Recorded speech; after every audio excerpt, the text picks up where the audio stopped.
ये बहुत अंतर की बात है।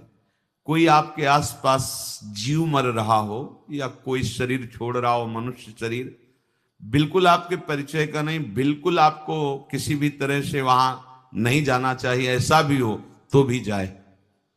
और वहां कोई सुने ना सुने, उसके कान में पहुंच जाए, इतनी दूर से भी आवाज दे दो, राधा राधा राधा राधा, बस चले आओ। यदि वो मरणासन में पड़ा है, भले 50 घंटे बाद मरे, क्योंकि अब वो कुछ कर नहीं सकता, उससे अब कोई पाप कर्म होने वाले नहीं।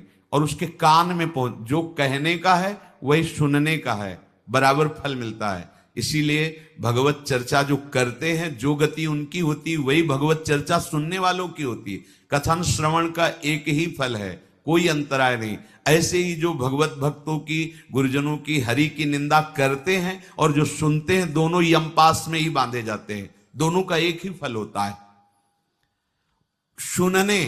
अगर वो सुन रहा है और आपके मुख से राधा नाम पहुंच गया, इससे जो आपको लाभ मिलेगा, त्रिभुवन में कोई भी दान पुण्य इसके बराबर नहीं। क्योंकि उसका अंतिम सुधार दिया आपने, तो तुम्हारा अंतिम सुधर जाएगा।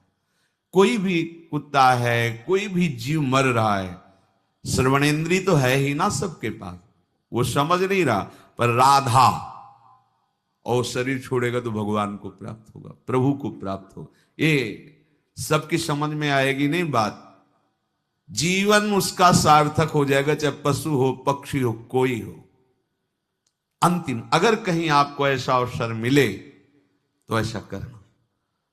पूज्य राधा बाबा के चरित्र में आता है, अवध धाम दर्शन करने के लिए गए तो प्रवेश करते ही अवधपुरी में उनको एक ऐसा पशु दिखाई दिया जो गधा, कई जगह से उसे कौआ कुत्तों ने काटा था, घाव था, जबान से कि तड़प रहा था।